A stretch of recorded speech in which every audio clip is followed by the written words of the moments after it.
Okay, so this is the report for refusing to fail, assignment one.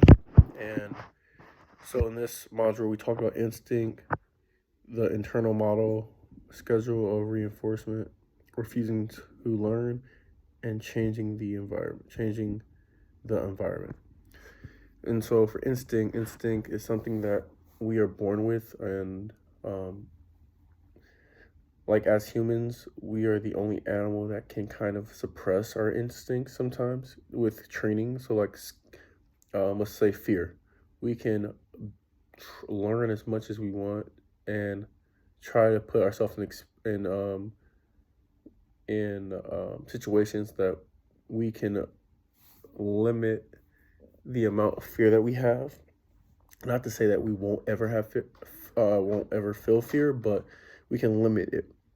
But there's some instincts that we can't, such as like hunger, or search for like our want for food, thirst, stuff like that, like our basic needs. But other than that, we have the capability of kind of controlling our instincts in a way, in a way not. Internal model. So this one, I basically felt like this is what you learn. So, and I think early childhood had such a big influence on this, and kind of the model we're talking about being a pessimist or optimist. And I think that is based on your learning, and like your childhood. So if you grew up with everything that you need, like your basic, everything's basic needs met, I think you'll end up being an optimist just because you don't have to worry about certain stuff going down. Now, that's not to say that you might turn out to be a pessimist, but at the same time, I think there's a more likely chance that you'll be optimist. Now, if you grew up and with the rough situation, needs not met, you'd be pessimistic about a lot of things. Like, is this going to happen? Is this actually going to happen? When someone says something, is he actually going to do it? Because that's all you experience. And so at the same time, it's kind of, I think it shows a lot about someone's upbringing instead of like their true uh, feelings. Schedule reinforcement. Okay, so when they were talking about this, all I really heard was, I'm not gonna lie, I think it's funny, but I think it's your parents. It's like, so your parents teach you what they want to teach you, so what their values, and at the same time, parents are not always they don't always know the best. So that's why these kids sometimes, well, everyone has these deficiencies, and they affect them as an adult, and they pass along if the kid chose to reproduce.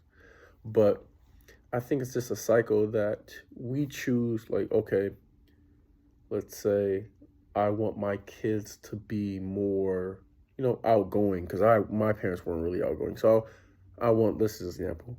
My parents are really outgoing, but I want them to be outgoing. So I'm going to put my kids through everything, blah, blah, blah. And then they might grow up and be like, my parents pushed me too hard. So I'm going to be the type of parent that don't push my kids. And it goes into this cycle or this dance, per se. And it just goes round and round. Sometimes favorable things get passed on, and negative things get also passed on too.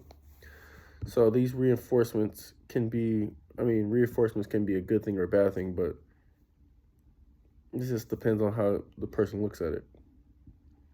Refusing to learn, I kind of disagreed with the module because as much as people say like, oh, like they're quick, they're not like I'm open to learning. Everyone, it's an innate. I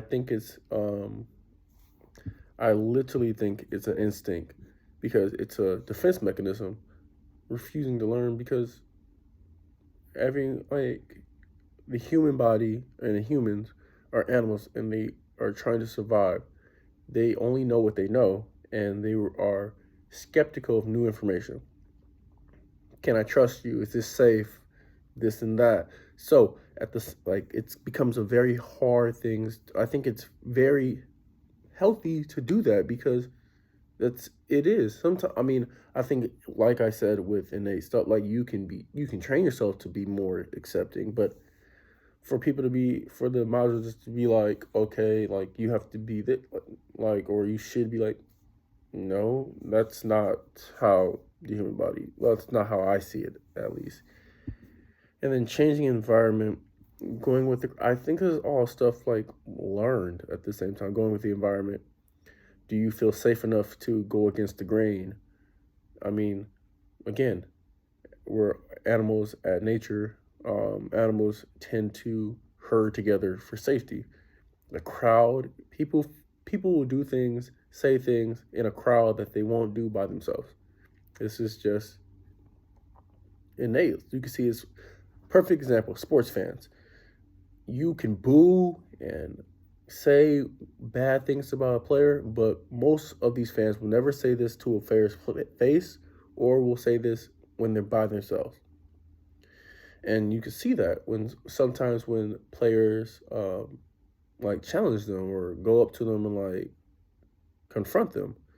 But at the same time, I think it's just are you did you have the childhood to grow up or the situations or the circumstances to be like feel like you are okay being in your own skin or you're okay being by yourself. So I think that's type of the things that changing the environment because if you're not, then you're gonna go with the crowd. You're not going to go with the movement or whatever because you don't feel comfortable enough to stand by yourself. Which is again, it's innate, it's an instinct to go where it's safe. You feel safe. You feel safer with more people. You're not gonna walk down a dark alleyway by yourself. And if you do, you're crazy. I mean, some people say they're brave. I would say you're crazy. But certain things are, certain things are different.